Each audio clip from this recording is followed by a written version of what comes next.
Приветствую на канале SQL Dev. PL/SQL Developer обладает мощными возможностями подсветки кода. Выделяются ключевые слова, строки, числа. Посмотрим пример запроса, в котором используются разные типы объектов, хранимых процедур и системных функций. Без подсветки на первый взгляд тяжело определить, что мы видим: переменную, хранимую процедуру, системный пакет или ошибку в наименовании. Что можно сделать в этом случае? Посмотрим настройки блога «Подсветка синтаксиса». Переходим в настройки, интерфейс пользователя, редактор, подсветка кода. В этом блоке есть возможность изменить цвет текста для определенных типов выражений. Кроме этого, мы можем вручную определить персональный список слов для подсветки.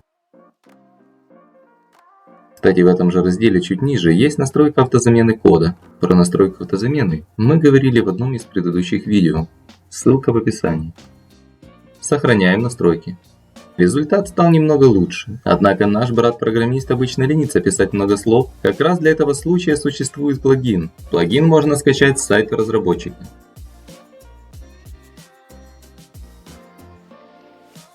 При закрытом PL/SQL Developer запускаем инсталлятор версии, которая соответствует разрядности базы данных и вашего PL/SQL Developer. Это будет 32 или 64-битная версия. Во время установки выбираем версию Developer. Плагин установится в папку с приложением Program Files или User. В этой же папке будет находиться небольшая инструкция по настройке плагина. Запускаем приложение. На вкладке Plugins появился новый блок Syntax Highlighting. Посмотрим его конфигурацию. Я использую 4 запроса.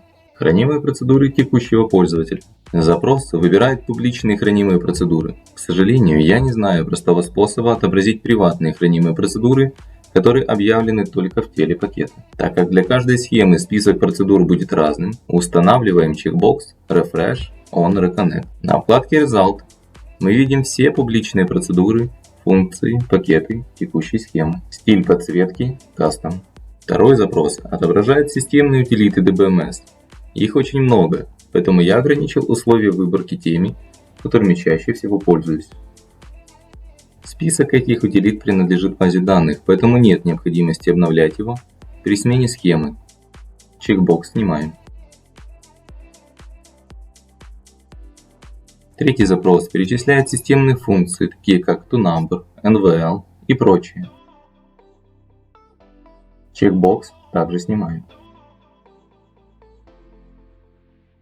Стиль подсветки Custom. Следующим запросом перечисляются параметры публичных процедур, функций текущей схемы.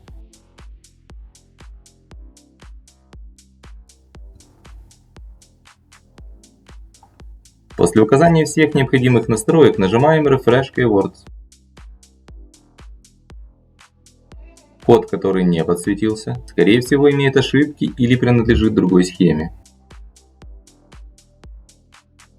Скрипты для настройки плагина вы сможете найти в описании к этому видео. Можно добавить и другие объекты для выборки. Например, Select для отображения таблиц и представлений текущего пользователя будет выглядеть так. Не добавляйте огромное количество объектов для подсветки. Приложению необходимо некоторое время, чтобы переварить их. Спасибо за внимание. Всем добра.